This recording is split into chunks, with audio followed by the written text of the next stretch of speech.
الصبح بدا من طلعته. بڑے بڑے مکے کے سرداروں نے پیغام نکاح دیا، حضرت خدیجہ خاموش رہی، نکاح نہیں کیا. لوگوں نے بڑی وجوہات بیان کی، الگ الگ باتیں لکھی. شیخ محقق شاہ عبدالحق محدث دہلوی فرماتے نہیں، اصل بات اور تھی. عرب کے اندر سال کے بعد عورتوں کا ایک میلہ لگتا تھا خانہ کعبہ کے پاس، صرف عورتیں اکٹھی ہوتی تھی، میلہ لگا ہوا تھا. ایک تورات جاننے والا یہودی عالم بھی آیا ہوا تھا. وہ بیویوں کے مجمع پہ نظر ڈال کے کہنے لگا، بیویوں، مرد کا کام تو کوئی نہیں عورتوں کے مجمع میں بات کرنا، لیکن میں تمہیں ایک پیغام دینے لگا ہوں. اللہ کے آخری رسول جو مکے میں پیدا ہونے والے ہیں، ان کے آنے کا وقت قریب آ گیا ہے. وہ بی بڑی خوش نصیب ہوگی جنہیں ان کی رفاقت ملے گی. عورتوں نے جب دیکھا کہ مرد آ گیا عورتوں کے میلے میں تو انہوں نے ڈانٹا جھڑکا، کہا چل اٹھا اپنی کتابیں اور نکل جا. حضرت خدیجہ کہتی ہیں باقیوں نے ڈانٹا پر میں نے بات پلے سے باندھ لی. میں نے پلے سے باندھ لی اور میں انتظار کرنے لگی کہ اللہ کرے وہ نصیب میرے ہی ہو، اللہ کرے مقدر میرا ہی کھلے. آپ فرماتی میں تسبیح پڑھتی، درود پڑھتی. میں اس زمانے میں جو اللہ کا ذکر جس طرح ہوتا تھا وہ میں شروع کرتی، اور جب فارغ ہوتی تو میں التجا کرتی کہ اللہ میرے نصیبے کھول دے. کہتی ہیں آہستہ آہستہ آہستہ آہستہ میں حضور کی تعریف سننے لگی. آہستہ آہستہ تعریف سننے لگی. نبی پاک صادق ہیں، امین ہیں، سچے ہیں، دیانتدار ہیں. اس برے اور میلے معاشرے میں بھی وہ سب سے اعلیٰ بھی ہیں اور سب سے اجلے بھی ہیں، وہ سب سے پاکیزہ ہیں. میں سننے لگی تعارف، آہستہ آہستہ میں ان کی گرویدہ ہونے لگی. ادھر نبی پاک صلی اللہ علیہ وسلم اپنے چچا جناب ابو طالب کے پاس رہتے تھے. قحط آ گیا، حالات بگڑ گئے. حضور سید عالم صلی اللہ تعالی علیہ وسلم سے چچا کہنے لگے، بیٹے اگر مال تجارت لے کے شام جاؤ تو بڑا نفع کماؤ گے، ہمیں ضرورت بھی ہے، اور اگر ہو سکے تو ختیجہ کا مال لے کے جاؤ. اور نبی پاک نے کہا چچا میں نہیں کہوں گا کسی سے جا کے، میں نہیں کہتا کسی سے جا کے، جو میرے نصیب میں ہوگا میرا رب خود عطا فرمائے گا، میں نہیں کہوں گا. مصطفیٰ نے تو نہیں کہا. حضرت خدیجہ رضی اللہ تعالیٰ عنہ کہتی ہے میں نے خود اپنی خادمہ کو بھیجا.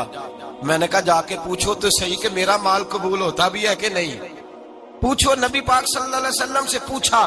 حضرت خدیجہ کی خواہش ہے کہ آپ مال لے کے جائیں، حضور نے قبول کر لیا. جناب خدیجہ الکبریٰ رضی اللہ تعالیٰ عنہ کے غلام تھے، میسرہ ان کا نام تھا. جناب خدیجہ نے ان کو ساتھ بھیجا. فرمایا تین باتیں ارشاد فرمائی. ایک تو فرمایا سارا رستہ غور سے دیکھنا میرے نبی کے ساتھ کیا معاملات درپیش ہوتے ہیں. ابھی اعلان نبوت نہیں کیا، فرمایا ذرا غور کرنا، میرے مصطفیٰ کا مطالعہ کرنا اور مجھے واپس آ کے سبق سنانا. وہ جو تم نے چہرہ بددعا کی تلاوت کی ہو ذرا مجھے واپس آ کے سنانا. جنہاں نے دل پر جانی ڈٹھا ہو اکھیاں ہی تک لیاں، تو ملے ہوں تے ساجن ملیا ہوں ناساں لگ پئیاں. ذرا جا کے نا تلاوت کرنا اور مجھے دکھ. اور دوسرا فرمایا تم میرے غلام ہو تو مصطفیٰ کے بھی غلام بن کے رہنا. میں سنتی ہوں کہ کردار کے، افکار کے، نظریات کی عظمت کے بلند و بالا، وہ جیسے کہیں ویسے کرنا. اور تیسری حضرت خدیجہ نے نصیحت فرمائی. فرمایا محمد ابن عبداللہ صلی اللہ علیہ وسلم کی رائے سے اختلاف نہ کرنا. یہ چلتے ہوئے معاہدہ کیا، جو وہ کہہ دے سو کر جانا. غلام کہتے ہیں میں ساتھ گیا، باتیں میں نے سن لی، لیکن جب سفر شروع ہوا نا ابھی چند منزلیں طے ہوئی تھی. میں نے کہا خدیجہ آپ نے کیا نصیحت کرنی تھی، ان کے ساتھ جو رہے گا وہ ان کا غلام ہی بن جائے گا، ان کے ساتھ جو رہے گا. تو اجے میرا محبوب نہیں ڈٹھا جن ویکھ کے چن شرماوے، جے رکھے ہاتھ پھلاں وچ ہاتھ نال پھلا رل جاوے، تے ادھی راتی چن چڑھ جاندے جدوں جلوہ فرماوے. مایا جو بھی ساتھ رہتا غلام ہو جاتا. میسرہ کہتے میں گیا، تجارت شروع ہوئی. کہتے ہیں نبی پاک صلی اللہ علیہ وسلم جب منڈی میں پہنچے تو لوگ قسمیں اٹھا اٹھا کے مال بیچ رہے تھے. اللہ کے محبوب جب گئے نا تجارت کرنے تو ایک آدمی کہنے لگا چلو معاذ اللہ بتوں کے نام تھے لات و منات، کہنے لگا لات کی، عزا کی، منات کی قسم اٹھاؤ. تو نبی پاک فرمانے لگے ان کی قسم اٹھاؤں جن کا میں نام لینا بھی پسند نہیں کرتا. ابھی اعلان نبوت نہیں کیا. اور فرمایا ویسے بھی میں قسم دے کے مال نہیں بیچتا، خریدنا ہے تو خریدو، نہیں خریدنا تو نہ خریدو. کہتے ہیں لوگ قسمیں اٹھا اٹھا کے پیچھے جاتے تھے، پر میرے نبی جس سے رخ پھیرتے تھے وہ نبی پاک کے پیچھے ہو جاتا تھا. ماتے کئی گنا زیادہ نفع کمایا. ہم رستے میں تھے، حضور ایک درخت کے نیچے آرام کرنے لگے. ایک عیسائی راہب غار میں بیٹھا تھا، نکل کے آ گیا، مجھ سے کہنے لگا مجھے وہ جانتا تھا. میں سنا یہ کس کو ساتھ لائے، یہ کون ہے؟ میں نے کہا اہل قریش کے ایک معزز آدمی ہے. کہنے لگے یار جس درخت کے نیچے یہ لیٹے ہوئے ہیں یہاں عام آدمی نہیں لیٹ سکتا، یہاں وہی لیٹے گا جو اللہ کا سچا رسول ہوگا. یہاں دوسرا کوئی لیٹ ہی نہیں سکا. یہ رسول ہے، ان کا خیال رکھنا، خیال رکھنا. کاش میں اس وقت تک زندہ رہوں جب یہ نبوت کا اعلان کریں. میسرہ کہتے ہیں میں غلام ہو گیا. نبی پاک صلی اللہ علیہ وسلم کی ادائیں مجھے بھانے لگیں. جب واپسی پہ نکلے تو گرمی بڑی شدید تھی.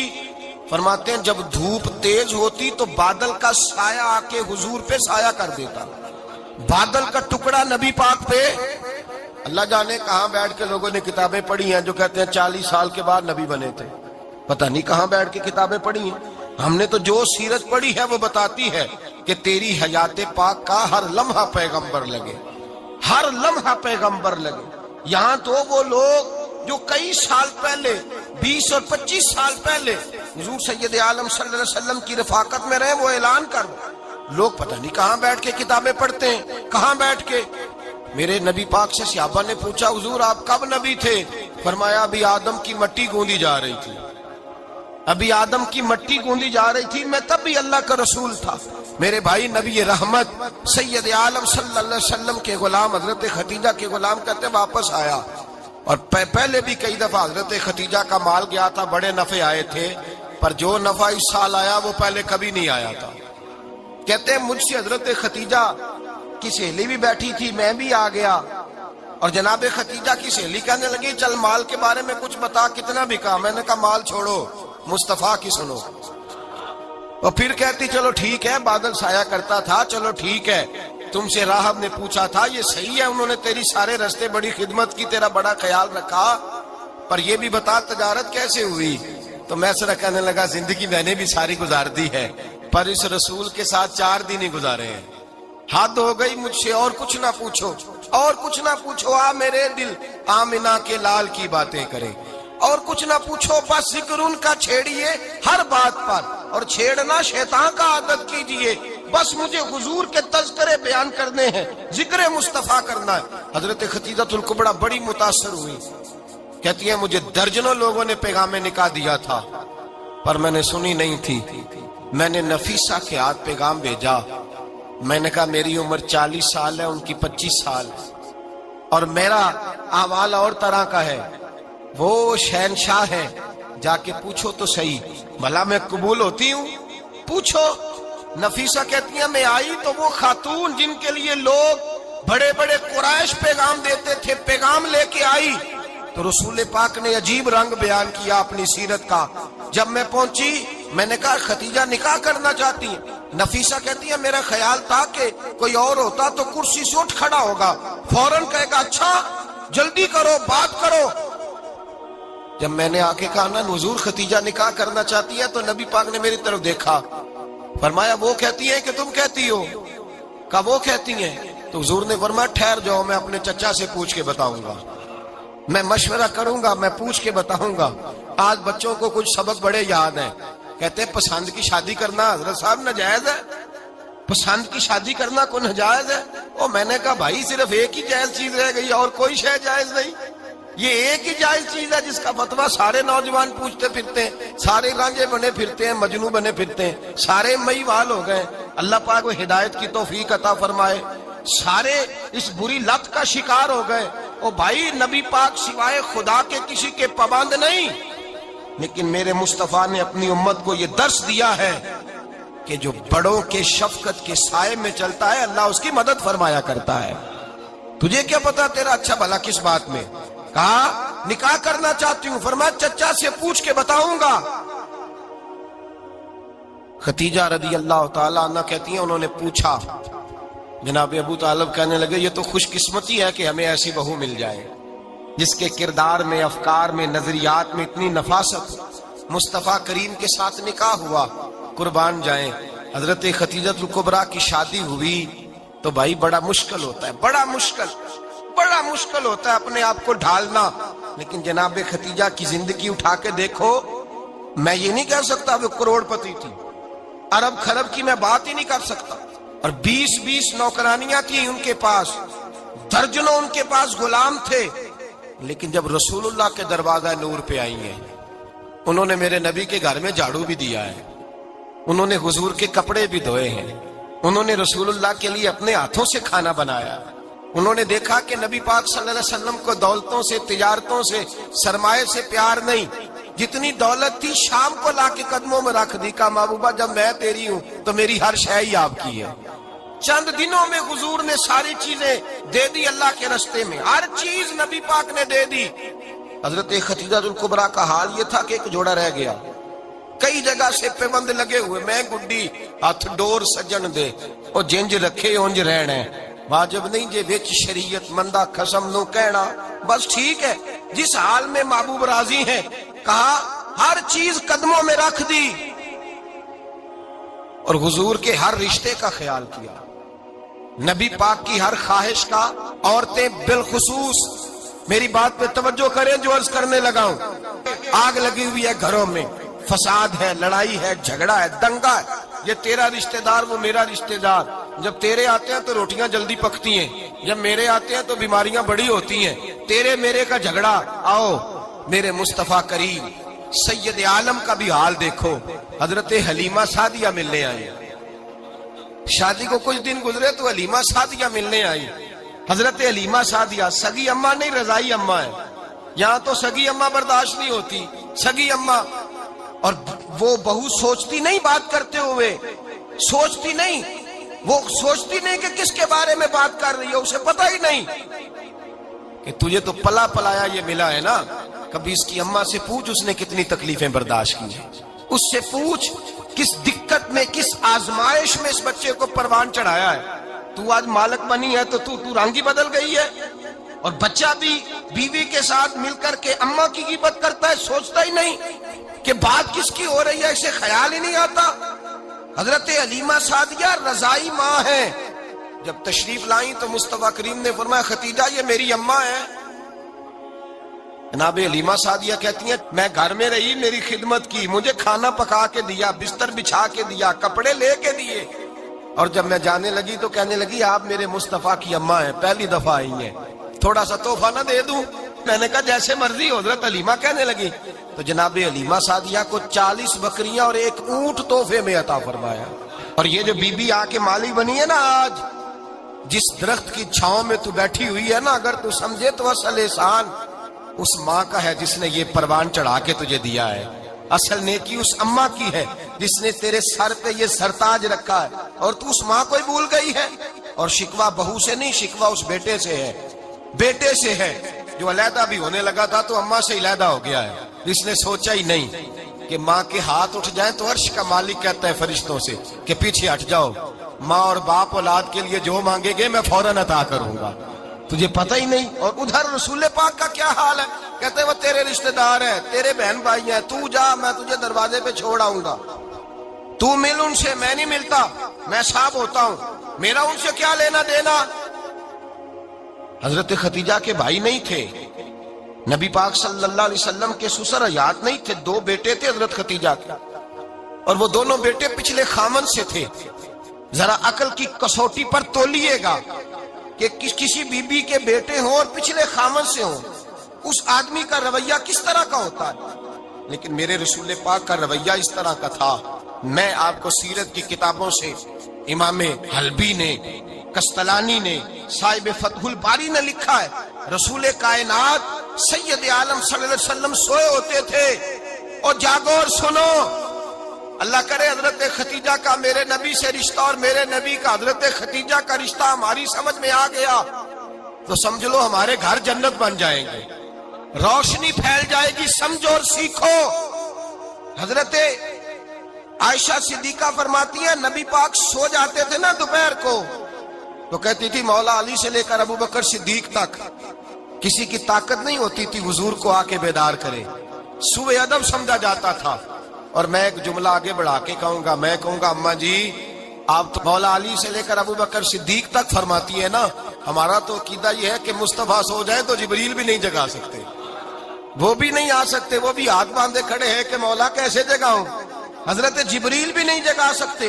لیکن حضرت عائشہ صدیقہ فرماتی ہیں میں تھی مدینے میں, حضرت ختیجہ کے وصال, میں مدینے میں حضور کے گھر میں تھی, نبی پاک میرے گھر میں موجود تھے اور سید عالم سوئے ہوئے تھے. حضرت ختیجہ کے پچھلے خامند کے بیٹے جناب حالہ آ گئے اور وہ مسجد میں آ کے بولے, مسجد میں توجہ کرنا, مسجد میں بولے, انہوں نے مسجد میں آ کے پوچھا کہ نبی پاک کہاں ہے, مسجد میں. تو جناب عائشہ صدیقہ فرماتی ہیں حضور سوتے ہوئے بیدار ہو گئے. حضور طامت سمیٹی, فوراً سر کے اوپر کپڑا رکھا. میں نے کہا حضور کہاں جا رہے ہیں؟ فرماتی ہے میں نے ایک دفعہ پوچھا تو حضور نے 3 دفعہ فرمایا میرا حالہ آ گیا ہے, میرا حالہ آ گیا ہے, میرا حالہ آ گیا ہے, ختیجہ کا بیٹا آ گیا ہے. میرے رسول پاک صلی اللہ علیہ وسلم نے بی بی کے رشتوں کا جو تقدس بیان کیا اس کو سمجھیے. فرمایا حالہ آیا ہے, بیدار ہو کے خود تشریف لے گئے. یہ تو حالہ تھے نا, بڑے بیٹے حضرت ختیجہ کے سب سے, ان کا نام ہند تھا. اور حضرت ہند سے کو بندہ تعارف پوچھتا نا, نبی پاک کا جو حلیہ ملتا ہے نا کتابوں میں, سیرت کی کتابوں میں, حضور کا مکھڑا کیسا تھا, مکھ چند بدر شاشانی ہے, متھے چمک دی لاٹ نورانی ہے, کالی زلف تیاک مستانی ہے, مخمور اکھی ہیں مد بریاں. یہ جو حضور کا حلیہ ملتا ہے نا, یہ حضرت ہند کا بیان کیا ہوا ہے. وہ بیان کیا کرتے تھے کہ نبی پاک کی آنکھیں کیسی تھی, حضور کے جلوے کیسے تھے. وہ بیان حضرت ختیجہ کے بیٹے ہیں. کوئی ان سے پوچھتا کہ بڑے راضی رہتے ہو, ہند بڑے راضی رہتے ہو, تو حضرت ہند کیسے راضی کیسے نہ رہوں, راضی کیسے نہ رہوں. میرے بھائی کا نام علی المرتضیٰ ہے, بہن کا نام فاطمہ الزہرا ہے, ماں کا نام ختیجہ الکبریٰ ہے, اور باپ کا نام محمد مصطفیٰ ہے. میں راضی کیسے نہ رہوں. حضرت ختیجہ الکبریٰ کے رشتوں کے ساتھ رسول اللہ کا پیار, ان کے رشتے. کنز المال میں حضرت عائشہ صدیقہ کی حدیث ہے. جناب عائشہ فرماتی ہیں دوپہر کو حضور آرام کرتے تو کوئی آیا نہیں کرتا تھا. ایک دن ایک بوڑھی آ گئی دروازے پہ, اس نے چھڑی پکڑی ہوئی ہے. کہتے وہ اندر آئی تو نبی پاک بڑی تیزی کے ساتھ اٹھے. حضور سید عالم نے قریب بٹھایا, دیر تک حضور باتیں کرتے رہے, دیر تک گفتگو ہوتی رہی. فرماتے ہیں حضور نے اسے کوئی اضافی وقت دیا. عام صحابہ اس وقت آتے نہیں تھے, حضور کے آرام کا وقت تھا, اضافی وقت دیا نبی پاک نے. اور فرماتے ہیں جب وہ جانے لگی تو نبی پاک نے تحفے بھی عطا فرمائے. اور پھر ایک غلام سے, حضرت بلال سے یا کسی غلام سے فرمایا کہ ساتھ جاؤ اور گھر چھوڑ کر کے آؤ. نبی پاک صلی اللہ علیہ وسلم نے اعزاز دیا. حضرت عائشہ صدیقہ فرماتی ہیں دیر تک ملاقات بھی, تحفے بھی, انفرادی ملاقات. بعد میں نبی پاک صلی اللہ علیہ وسلم لیٹ گئے. میرے دل کے اندر خیال آیا کہ حضور جائیں گے اور جب رات کو واپس آئیں گے تو پھر میں پوچھوں گی کہ حضور یہ بی بی کون ہے, حضور اب آرام کر رہے ہیں. فرماتی ہیں میرا خیال تھا کہ یہ سوال شام تک میرے ذہن میں رہے گا کہ یہ کون ہے, آپ نے بڑا اعزاز دیا, دروازے تک چھوڑنے گئے. حضرت عائشہ صدیقہ فرماتی ہیں میں سوچ رہی تھی آرام کر رہے ہیں, اور میں نے جیسے ہی نگاہ ڈالی تو حضور تو گہری سوچ میں گم ہے, نبی پاک سوچوں میں گم ہے اور بے آنکھیں کھلی ہوئی. فرماتی ہے میں قریب جا کے بیٹھی, قدموں پہ ہاتھ رکھا. میں نے کہا محبوبہ یہ بی بی کون تھی, اتنی دیر آپ نے ملاقات کی اور وہ چلی گئی ہے تو ابھی خیالات ہیں, تصورات ہیں. فرماتی ہے میں نے پوچھا تو مصطفیٰ کی آنکھوں میں آنسو آ گئے. نبی پاک رو دیے, اٹھ کے بیٹھ گئے. میں نے کہا حضور کیا ہوا, میں نے تو آپ کو پریشان کر دیا, میں معذرت چاہتی ہوں. حضور نے فرمایا عائشہ ایسی کوئی بات نہیں, اس بی بی کے بارے میں پوچھتی ہو جسے میں نے زیادہ عزت دی ہے, زیادہ پیار کیا ہے, ذرا زیادہ اس کے ساتھ میں نے توجہ کی ہے. ہاں یا رسول اللہ میں نے انفرادی رنگ دیکھا ہے, روٹین سے بڑھ کر آپ نے محبت فرمائی. تو میرے مصطفیٰ نے فرمایا یہ جو عورت آئی تھی نا, جو میرے پاس بیٹھی رہی ہے, یہ میری زوجہ جناب ختیجہ کی سہیلی ہے, یہ حضرت ختیجہ کی سہیلی ہے, جناب ختیجہ کی سہیلی. فرمایا یہ مکے میں ختیجہ سے ملنے آیا کرتی تھی, ختیجہ اسے وقت دیتی تھی, پاس بٹھاتی تھی, کھانا کھلاتی تھی, دکھ سکھ سنتی تھی, اور تھوڑی غریب ہے, جب یہ جاتی تھی تو ختیجہ تحفے بھی دیتی تھی. فرمایا آج جب یہ آئی ہے تو ختیجہ کی یادیں تازہ ہو گئی ہیں. دیر تک میں نے اس سے بات کی ہے, گفتگو کی, جاتے دفعہ تحفہ دیا ہے, اس لیے کہ حسن العہد من الایمان, اچھے طریقے سے وعدہ نبھانا یہ بھی ایمان کا حصہ ہے. اچھے طریقے سے عہد نبھانا, تعلقات نبھانا یہ بھی ایمان کا حصہ ہے. حضرت ختیجہ کی سہیلیوں سے رسول اللہ صلی اللہ علیہ وسلم کا رشتہ. پہلی وحی نازل ہوئی نبی پاک پر. اب حضور جب ابتدائے وحی کے ایام آئے تو حضرت ختیجہ فرماتی ہیں رسول پاک غار حرا میں چلے جاتے, کئی کے دن وہاں رہتے. پہلی وحی آئی تو قرآن مجید کی تاثیر یہ ہے کہ لو انزلنا ھذا القرآن علی جبل لرأیتہ خاشعا متصدعا من خشیۃ اللہ. فرمایا اگر میں پہاڑوں پہ نازل کروں قرآن کو تو وہ بھی میرے خوف سے ریزہ ریزہ ہو جائے. اتنی تاثیر ہے. جب حضور کے قلب اطہر پر آیا تو نبی پاک کانپتے ہوئے گھر آئے, زملونی زملونی, مجھے چادر اڑاؤ چادر اڑاؤ. حضرت ختیجہ نے چادر دی, بیٹھ گئے. کہا ختیجہ آج کوئی آنے والا آیا ہے. اقرأ بسم ربک الذی خلق, یہ آیات اس نے مجھے دی ہیں اور میں بڑے خوف کے عالم میں ہوں. حضرت ختیجہ کے لفظ بڑے حسین ہیں. جناب ختیجہ الکبریٰ رضی اللہ تعالیٰ عنہ کیا فرماتی ہیں؟ کہتی ہیں یا رسول اللہ صلی اللہ علیہ وسلم آپ غم نہ کریں, رب آپ کو رسوا نہیں کرے گا, عزتیں عطا کرے گا. اور دلیل کیا ہے؟ حضرت ختیجہ فرمانے لگی دلیل یہ ہے کہ آپ غریبوں کی مدد کرتے ہیں, مسکینوں کا خیال رکھتے ہیں, اور محبوبہ کمزوروں کا بوجھ آپ اٹھاتے ہیں. جس کے اندر یہ خوبیاں ہوتی ہیں اللہ اسے عزت ہی عطا فرمایا کرتا ہے. حضرت ختیجہ الکبریٰ رضی اللہ تعالیٰ عنہ سب سے پہلے نبی پاک پہ ایمان لائی. بڑا مشکل ہوتا ہے. ہمارے جو فلسفے کے لوگ ہیں وہ کہتے ہیں بہت بڑا ولی اللہ بھی ہو تو بیوی اس کی مان جائے, یہ مشکل ہوتا ہے کام, یہ مشکل ہوتا ہے. حضرت ختیجہ الکبریٰ رضی اللہ تعالیٰ عنہ سب سے پہلے ایمان. اور کس طرح کا ایمان؟ کس طرح کا ایمان؟ ابن ماجہ میں روایت ہے, غور کرنا. حضرت قاسم نبی پاک صلی اللہ علیہ وسلم کے صاحبزادے, حضور کی 6 اولادیں, 4 بیٹیاں 2 بیٹے حضرت ختیجہ سے ہوئے. 4 بیٹیاں اور 2 بیٹے. دھوکہ دیتے ہیں بعض لوگ, کہتے ہیں حضرت ختیجہ کی ایک ہی بیٹی تھی. حضرت قاسم حضور کے بیٹے تھے, وہ وصال کر گئے. حضرت ختیجہ ابھی دودھ پلاتی تھی کہ شہزادے پردہ کر گئے. ایک دن گھر میں بیٹھی ہوئی تھی تو کہنے لگی یا رسول اللہ صلی اللہ علیہ وسلم میرے بیٹے قاسم کے حصے کا دودھ میرے وجود میں بھر آیا ہے, کاش میرا رب اتنا موقع دیتا کہ میرا بیٹا مدت رضاعت ہی پوری کر لیتا, وہ دودھ پی لیتا. نبی پاک نے فرمایا ختیجہ تو غم نہ کر, اللہ تبارک و تعالیٰ نے تیرے بیٹے کی مدت رضاعت جنت میں پوری کر دی ہے, جنت میں پوری کر دی ہے. اور نبی پاک نے اپنا اختیار بیان فرمایا ابن ماجہ میں. رسول پاک نے فرمایا اگر تو کہے تو میں یہاں بیٹھے بیٹھے تجھے تیرے بیٹے کی آواز سناؤں, عرض کروں رب کی بارگاہ میں ابھی تجھے سناؤں تیرے بیٹے کی بات, ابھی وہ جنت میں بولے. لطف نہیں آیا آپ کو اس بات کا؟ میں ابھی سناؤں تجھے بات, سیاستہ کی روایت, ابھی سناؤں تیرا بیٹا بولے گا جنت میں, آواز یہاں مکے میں آئے گی, سناؤں.